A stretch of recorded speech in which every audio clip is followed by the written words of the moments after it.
Hello, and welcome to AGHOST Stories. I'm Gabby. I'm Kim. And we are here for episode 2. This is an episode about Spooked in Seattle. We have experiences to share with you. Tune in each episode for a bit of history on the space and location, starting with our home of Spooked in Seattle this time. Woo, we're very excited. We're very excited. And that's where we are currently recording from. Yes, these are going to be tales that we have experienced firsthand, people that we talk to that have experienced things firsthand, and it brings us back again and again to share our evidence with you. So today we are talking to the wonderful Ross Allison. Hello, Ross. How are you? Well, I'm pretty good. Thank you for joining us today. Anytime, you guys. And we really wanted to kind of give you guys a little bit of background of what Spooked in Seattle is. The last episode we talked a little bit about the history of Seattle. We talked about the Seattle Underground, and we are currently sitting in a refrigerator in the Seattle Underground. That's normal, right? I mean, it's Wasn't there place. a rule you're not supposed to go into refrigerators and shut the door? Yeah, actually, Brewster taught me that. And I think something in here doesn't want us to shut the door because, guys, we were actually sitting in here waiting to record, and the door opened a little bit on its own. So it already started before we started. So it might be in here as we speak. I mean, we might have an EVP and not even know it yet. It never know. There's also Terrence, and he's just sitting here alongside us, but he's not a ghost. Playing charades. Not to my knowledge. I'm wondering if it was cold. Oh. I thought I was in a box. I am in a box. And I was like, you're in a refrigerator box. I'm in a glass case of emotion. But thank you, Terrence Bonzi, for being our producer for today and for other episodes, too. So we wanted to thank him for that. So anywho, we wanted to get this ball rolling and talk a little bit about Spooked. So we're just going to fire off questions and talk to Ross and share our experiences here. So, hey, Ross. Hello? Tell us a little bit about how you became... He's in a box, too. How did you get into this box of Spooked in Seattle? I was invited. Yes, you were. Well, how did we get Spooked in Seattle? Well, Spooked in Seattle was actually started because I had all this research. I had been doing a lot of investigations here in Pioneer Square. I was the first ghost hunting group in the Northwest, so we had the opportunity to be the first group to investigate a lot of these historic places in the area. And as I was sitting a lot of this information, I wanted to do something with it. And so I had started writing the book, Spooked in Seattle. But then also, too, whenever I travel, I like to do local ghost tours. You know, I love to hear the stories because one of the things is like, oh, I learned about a place I might be able to go investigate. But then I started to find out that as I was hearing a lot of these stories on these ghost tours, and then I'd go home and research the place and think, okay, you know, I'm going to look into this place and investigate it, I'd find out that this stuff never happened. That a lot of these stories were made up. Yeah. Dramatized, you know, just for the effect of it was a ghost tour. Yeah. Yeah, exactly. Where's the proof? Right, exactly. Yeah. So I was really kind of ticked off about that. I was like, you know, I paid this money to take a ghost tour hoping to hear real stories, real experiences, and that wasn't the case. So being that I had all this information about all these great places we investigated, even evidence that we had collected at some of these places, I decided, you know, maybe I'll do a tour. And get that stuff out there because I really felt that this information and this evidence was very important to share. And somebody had taught me a very important lesson that, you know, if you get it published, it's forever. Yeah. And that's one of the things that I felt was so important was that these stories needed to be out there. They needed to be forever.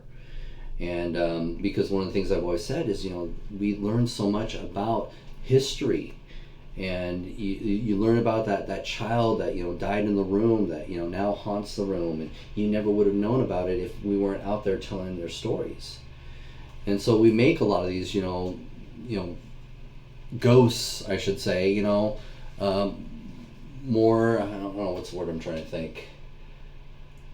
You're looking at me like, all right, we'll edit that out. All right, yeah, we'll edit that out. All right, sorry. But anyways, but yeah, I just wanted to make sure that these stories were being told forever and that evidence was being seen and heard. And so that's basically why I started Spooked in Seattle. And we actually had started our first tours from the EO Curiosity Shop, which is just on the waterfront out here. And my tour used to be, it was a 2-hour tour. It'd basically start from the EO Curiosity Shop and it'd go up to the market and then around the market into Belltown and then come back down. It was a very extensive walking tour. It was. So then what happened was I started to learn more and more about Pioneer Square. I knew Pioneer Square was the more historic part, but I didn't have access to a lot of places in Pioneer Square to have a complete tour. So I started to work on that and expanded down here into Pioneer Square. And once I got into Pioneer Square, I started to learn about some of the haunted places. And what was interesting is we had actually investigated this location where Spooked in Seattle is right now. It was a restaurant known as D'Annunzio's. And so I already had some pretty cool, interesting EVPs that we had captured from here. Now at the time, D'Annunzio's was still operating. And so when we moved to, we actually had our tour start at Merchant's Cafe. And we had a little office. And so we would take our tours around through here. And of course, we were able to take our tour into D'Annunzio's and go into the underground section. But then unfortunately, of course, D'Annunzio's closed. And this place sat vacant for 2.5 years. And I was, trying to figure out, who to get in contact with, what can I do to try at least be able to get into the underground section, because that was a highlight on the tour. It was really cool to be able to take them through that little section there. And after 2.5 years, I was finally able to get a hold of somebody, and we were able to work out a pretty awesome deal with them to get this space. And that's pretty much where it really started. That's awesome. That's so cool. But yeah, this place has got some amazing history. And that's the whole reason why I wanted the space, is because not only were we bringing our tours here and having access to the underground, but we were having experiences. This place had already had, some ghost stories when we investigated when it was a restaurant. There was talking about, a little girl being seen and heard. And then, of course, they were having things moved around. And I'm trying to remember, we actually captured an EVP here, and I've been trying to find it. Again, this was probably, over 10 years ago when we investigated this place. So I have to track that EVP down, but there was a pretty interesting EVP of a male voice that was captured in here. Now, again, it went abandoned 2.5 years. We thought, okay, this is going to be a great place, once they gave me the keys. And it was funny, they gave me the keys. I came down here by myself, and I'm just, kind of exploring, checking out this place, looking through all the junk that they left behind. And it was just like, wow, this is, so cool. What am I going to do with all the space now? I just wanted it for the underground. Now I got this whole, restaurant part as well. And so the first thing that really happened was me and Mark, my business partner, we were actually getting ready to go to Salem. So we're doing this, long trek out to Salem. We were driving. And so we had just got the keys to this place. So we decided to go out and buy some cleaning supplies. And then we leave them here. And then when we come back, we'll start cleaning up. So we ran out, got all these cleaning supplies, set them out by the front desk, had everything, nice stacked up. And we left. Came back the next day. And all the cleaning supplies were thrown all over the place. No way. Yeah. Oh my God. That was the first thing that we experienced when we first moved in here. And nobody could have accessed that to do that. I was the only person with the key. That's crazy. Yeah, we were the last people out of here, first ones back. How long were you gone for? Just probably, 10, 12 hours. Oh, that's it? Oh my gosh. So yeah, we come back and everything is just thrown all over the place. So that was interesting. Well, next thing is, as I was going through a lot of the junk that they had left behind, we started what we're gonna, what was gonna be our keep pile and what was gonna, go to the dump. And one of the things I found down here, and it was in the back hallway, was this little kid's chair. It's a little, wooden chair. And I thought, oh, this is cool. No reason to get rid of this, so definitely a keeper. So I put the chair in the what's now our death museum, and I set it by the door that leads into the underground.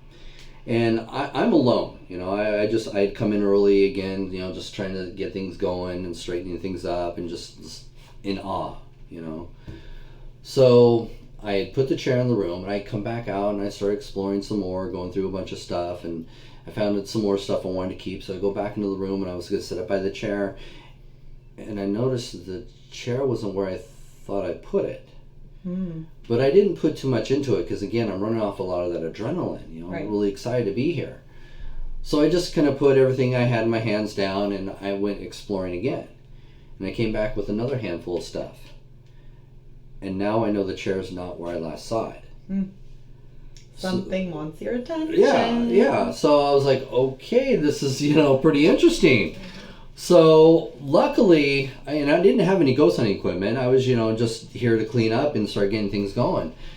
So I had found a piece of chalk when I was exploring. So I ran and grabbed that piece of chalk. I went back and I was going to do that experiment where you just draw circles around the legs. Yeah. So I did that. I drew the circles around the legs, and I went exploring again, came back, and sure enough, the chair had moved across the room over to where, the coffin is. Yeah. And the mourning dresses are. And I was like, holy crap. Like, there's something, really trying to get my attention. Yeah. Now, being that it was a little chair, and I knew from our investigations when this was still a restaurant, I figured, it might be that little girl. Right. Because it'd be perfect. It's a little kid's chair. So that's when, what we started doing is doing some experiments. Day after day when we first moved in, that chair was moving around like crazy. We literally set it up in those circles. We'd leave for the night, come back the next morning, chairs moved across the room. Then I got the doll for the little girl. And I just wanted her to be happy because I was no reason to get rid of her. If she's happy here, I want her to be here and know she's very welcomed here. So I got her this doll, and it's just a little doll with a music box inside of it. And I set it in the chair, and next day we came back, the doll was standing behind the chair, leaning up against the wall. My God, I got pictures of this. That's so crazy. Yeah.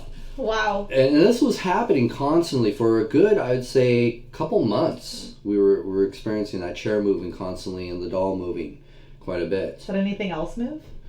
That's the biggest things that we noticed. There'd be a lot of times when you're looking for cleaning supplies, a broom or something would disappear and show up in the oddest place. Right. So there was a lot of little things like that happening while we were trying to get this place up and running.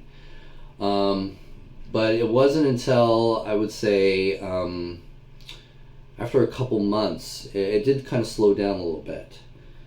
Because you got to remember, this place again sat abandoned for 2.5 years. Right. So there was nobody coming down here. In fact, when we first came down here, when they were given, the owners of the building were giving us a tour, like, okay, you guys want to use this space. We came down and checked it out. This place actually had a little bit of flooding problems.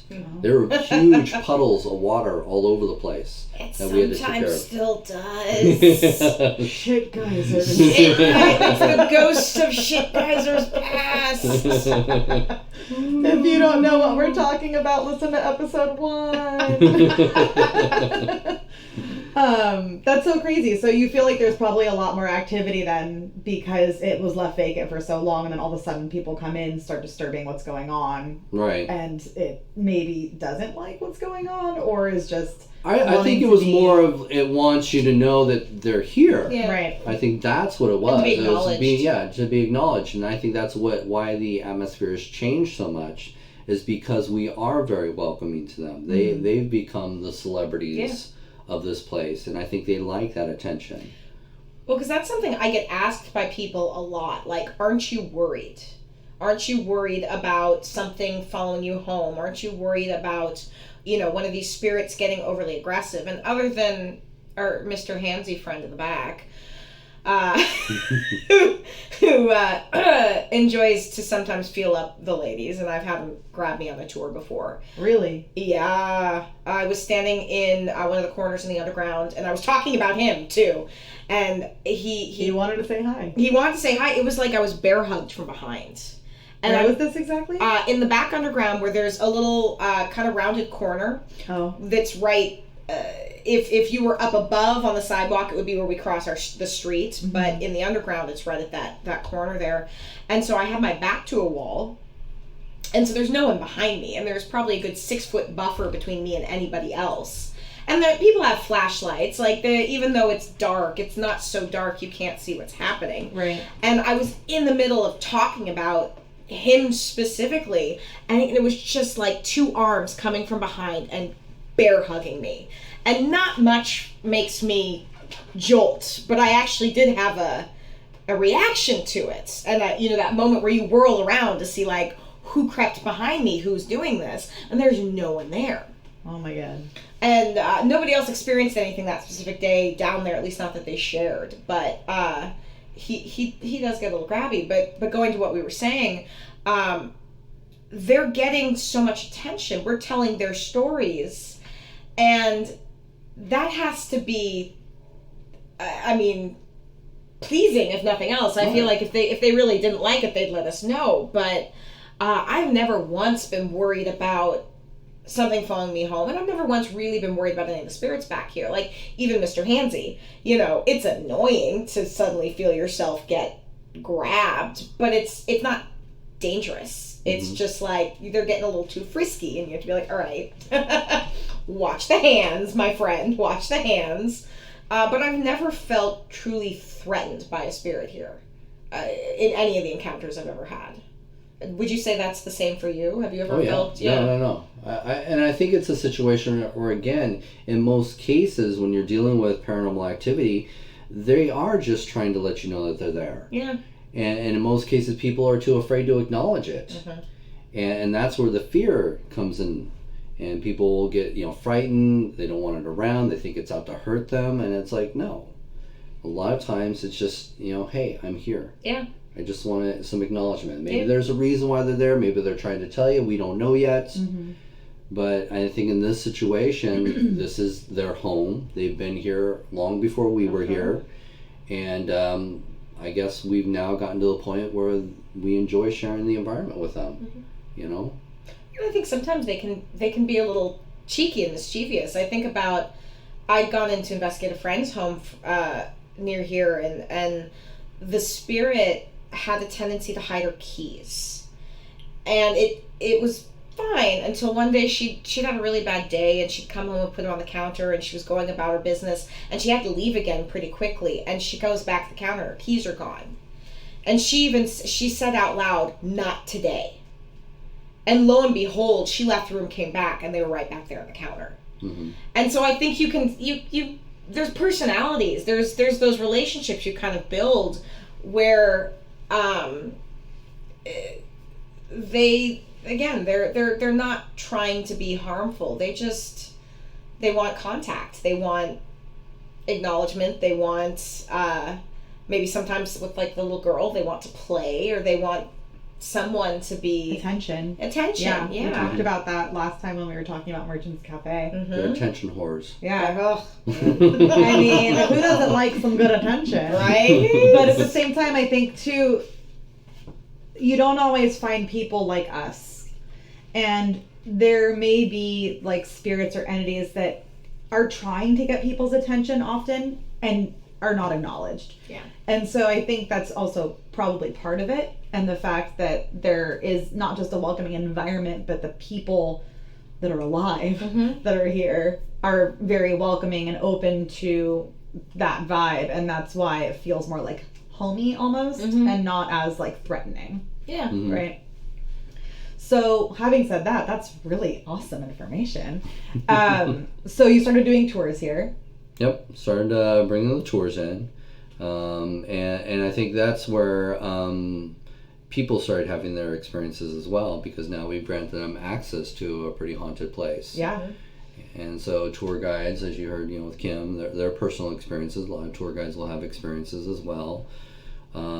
The little girl is very active. You know, she every once in a while she'll still move the chair around. We find that she'll move it around when there's a lot of kids on the tour. Yeah. So when there's other people that she can play with, then she'll get a little more active. She'll actually play around with the doll. The doll is actually known to just start playing music out of nowhere. Does it have batteries in it? No, it's wind up. Yeah. Ooh. Oh, good old, and it's like you really do have to pick it up to wind it up. Like it's where the key is in relation to how the doll sits in the chair. You'd have to do some pretty fancy maneuvering to try to wind it up while it's still in the chair. And Ross has this little green, well, kind of a big green marble that sits on it, so you know if somebody has come and picked it up. So the marble will drop. The marble will Exactly. drop, yeah, and it'll roll. Because I had it happen, this was, I guess last year now, maybe, after one of the 8:30 tours, and it was about 10:15 at night, and I was answering a couple questions in the lobby. There's maybe 6 people left, and we all heard at the same time the doll playing. And it's the first time I've been here to hear it live. And everyone, we all raced in the Death Museum. There's no one in there. The chain is still up. There is a chain that blocks access to where the doll is kept. Doll has not been moved. Marble's there. Everything is intact. And she played a little longer and then stopped. And that day there had been a private tour of middle schoolers through. Yeah. Mm-hmm. Wild. So, yeah. Well, I think, you know, what's really interesting, and just to back up a little bit, when we get to this little girl, back to before we actually moved into this location, when we still had access to it through the restaurant, I was actually contacted by local media. A news channel wanted to come out and follow us as we did an investigation in all these various underground sections. And it was a fun night. You know, we got to do the Seattle Underground. You know, we did this place and a few other places. And the guy with the news crew, you know, he's like, hey, you know, this is really great. Do you mind if we do like a quick 10-minute interview with you before we wrap up for the night? And I was like, you know, sure, let's do it. Now, by the time we're wrapping up, and this is about 4 o'clock in the morning, now this guy, you know, wants to do this, you know, quick interview. So we set up in the underground portion here, you know, for the interview. And it's funny because he would ask me a question, and I'd start to give him my answer, and then the guy with the audio equipment is like, wait, no, stop, hold on. And then he'd listen for a little bit, and then he'd say, okay, go. And so he'd ask me the same question again. So we kept going through this for a good, I'd say, 10 minutes, where they kept asking me the same question over and over and over again. And I was kind of getting a little annoyed. I'm thinking, you know, what, are they not happy with my answer? What, they want me to make up stuff? What's going on here? Mm-hmm. And so I can see that they were struggling with something. So I finally asked them, I said, hey guys, you know, it's kind of getting late. You know, I'd like to go home and go to bed. You know, is there anything we can do to kind of, you know, get through this, you know, process a little quicker? And the guy with the audio equipment, you know, he pulls off his headphones and he says, you know, I'm so sorry, Ross. He's like, every time you start to talk, we keep getting all these interruptions. We're not sure what's causing that. And I started to think, I was like, oh, these guys are using professional audio equipment. They can hear everything. Right, yeah, there's this 3-second delay. So this guy is hearing what's being recorded just to make sure that they have the best audio before they go back to the studio. And so I realized, dude, you're probably picking up EVPs as they're happening. Mm-hmm. So, you know, he's all freaked out about this, you know, because this is the first time he's ever experienced anything like this. Next day, you know, just to prove, you know, this is what, you know, he experienced and stuff, he sends me like, you know, 6 or 7 different clips, and he wants me to analyze them to see what's going on. And there's all this, you know, weird stuff happening, weird noises and stuff. And in one of these clips, you can clearly hear what sounds like children laughing and giggling, and then they start to sing. Mm-hmm. Wow. Yeah. And if you'd like to hear that audio clip, that EVP, you can come and take the tour. That's a great plug. And you'll hear it. No, and it is great. It is just fascinating when you can hear me talking as I'm trying to answer their questions. It's trippy. It really is. And all of a sudden you just hear like there's like kids hanging around. And there's no kids there. This is 4 o'clock in the morning in that underground section. That's crazy. And even if you're back in the underground, because when I was sharing the clip on the tour earlier, I made note of it with my tour. Like, it's 7:15 on a Wednesday. It's not like the street is quiet at this point in the day, but down in the underground, it's quiet. Mm-hmm. And so at 4 a.m., it's even more quiet. There is not noise happening. Right. And so to hear it, it's so crazy because there's no noise happening at that time of the evening. Right. Yeah. And it's funny too because after I captured that EVP, I started to do some research. I'm like, why are we getting kids, singing in the underground? I was just going to ask you, why kids? Yeah. And why, if it's kids, it's more than one little girl, so was there a school here? No, here's the thing. Before the underground tours took over the underground sections, many of the locals allowed their kids to play in the underground sections, especially if it was raining in the city. They could go down and play in these, little tunnels throughout the city. It's like the creepiest thing for kids to do ever. Come on, weren't you one of those kids that just love to explore abandoned one of those places? kids. Yeah, I was I one of loved those kids. it. I guess so, yeah. But I feel like we're special people, But yeah, that's great. That's cool, but also, wow. Yeah, so That's awesome. once I figured that out, I was just like, oh, that makes sense. So it's residual? I think so. I think so. It's just residual. Those kids having a good time playing down there. Mm-hmm. But then the little girl, that's not residual. No. That's gotta be so sad for her to hear little kids playing and she can't play with them. Which also comes back to how she's most active if we've had Right. Kids. groups of children on the tour. Mm-hmm. She feels more confident to try to reach out then. Yeah. But it does it's like I want to introduce her to the two little kids at Merchants and be like, can we start a afterlife play group or something for you guys? Can you do play dates? Is that what it is? Can we make a little play playground, date? A little ghostly playground child for children, playground? for dead children. I think there's something there. We should look into that. Maybe that'll be a section of our board game that we make. Yes. I'm into this. TBD. There may be a Spooked in Seattle board game. Never know. With shit geysers and flaccid water. And the ghost playground. The ghost playground. Totally. I think we've got something. Yeah, it's really, I'm excited for Is this. it like Monopoly? Yes! And they'll just be like skulls. Yeah. Like different colored skulls. Totally. I mean, never know. Who cares? But anyway, what other, as far as history of this particular location, do you know anything else of what it used to be before abandoned space or before a restaurant or whatever else used to be here? Oh yeah, it's funny because here's another really interesting thing. I started the first death museum here in the Northwest in this location. And as we started to go back and collect, old photos and try to get, some more information about what, used to be on this property, we came across a photo of First and Cherry right here in the corner.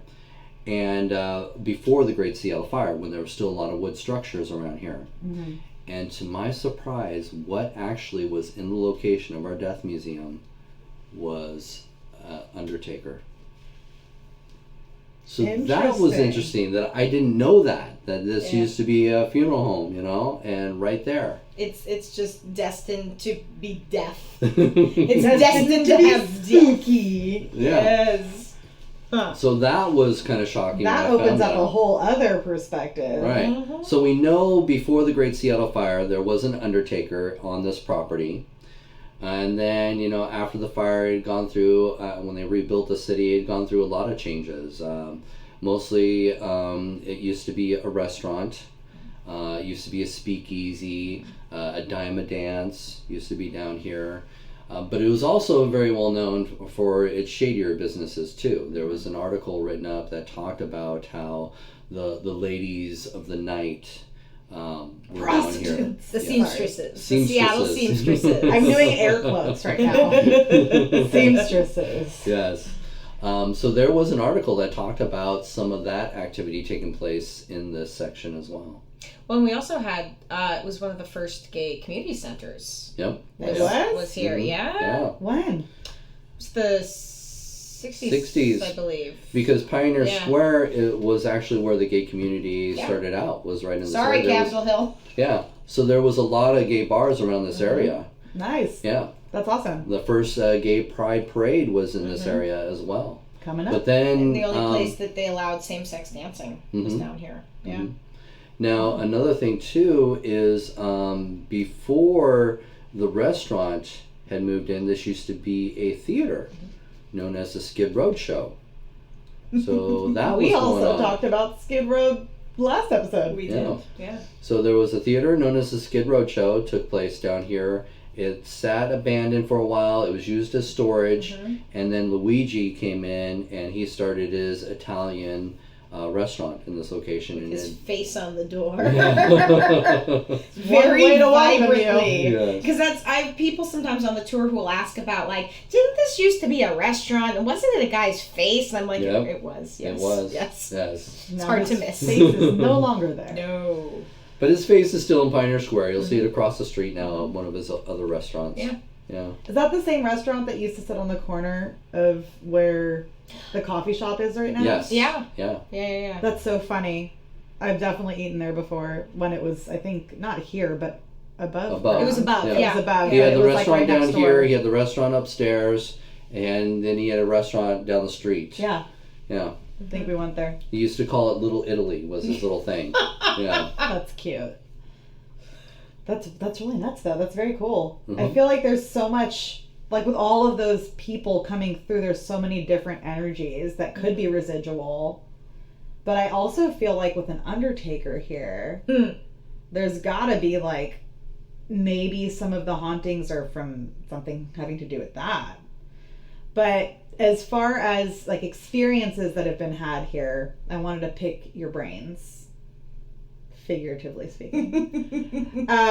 So tell me about some things other than like the girl moving the chair or being grabbed from behind. I mean, those are pretty legit. Yeah. But I know where we're sitting currently in the refrigerator. It's large. It's not like a regular refrigerator, guys. It's We're like not a on rest- top of each Oh, other. It's like a speaking of the restaurant. refrigerator, it's funny, Luigi told me an interesting story. We got something going on? I was saying it's a walk-in refrigerator. Oh, walk Oh, we Yeah. all got so excited thinking that Terrence heard someone walking, and he's trying to tell us it's a walk-in refrigerator. We're very on like investigative mode right now. Little doors opening and I stuff like mean, that. this is a podcast about like investigations and things that we experience as people that are all involved in a group. Who But knows? Maybe we'll pick up an EVP during this recording. We very well may. And you So, know. so let's anyway, talk go about ahead. the refrigerator here. Luigi told me a story right after he had moved out. He came back and was, still trying to collect some of the stuff he left behind. Sure. And so he told me that the night that he was moving out and packing up the last bit of the stuff, he walked up to the refrigerator and was just kind of looking around, getting ready to say, his goodbyes to the building. And right when he did that, the refrigerator broke down. Ooh. Like it just turned It just off. made this loud and then stopped. Oh. That's odd. That is. He said right as he was getting ready to say goodbye. It's like the refrigerator, the building itself was saying goodbye to him. Huh. And it just stopped. Interesting. Yeah. How would you debunk that? I mean, you can't really. Chance, Yeah. unfortunately. Yeah, I mean, like, just a weird coincidence, but that's a weird coincidence. It that is. the timing would line up right like that. Exactly. Yeah.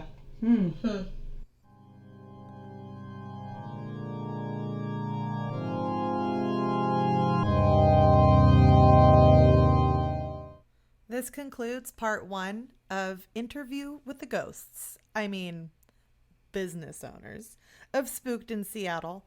This episode, we were honored to have Ross Allison, the Pacific Northwest's longest actively functioning paranormal investigator, creator of Advanced Ghost Hunters of Seattle Tacoma, and co-business owner of Spooked in Seattle Museum and Tours. Stay tuned for part 2 as we introduce Mark Simpson to the mix, as he is Ross's business partner and co-owner of Spooked in Seattle. As a skeptic and firm believer of debunking all things that anyone would really consider paranormal, Mark joins us to share his inexplicable experiences in this Seattle underground. Thank you to Ross and Mark for hosting our recording at Spooked in Seattle. Sidebar, if you hear any EVPs, please let us know. Definitely haunted environment.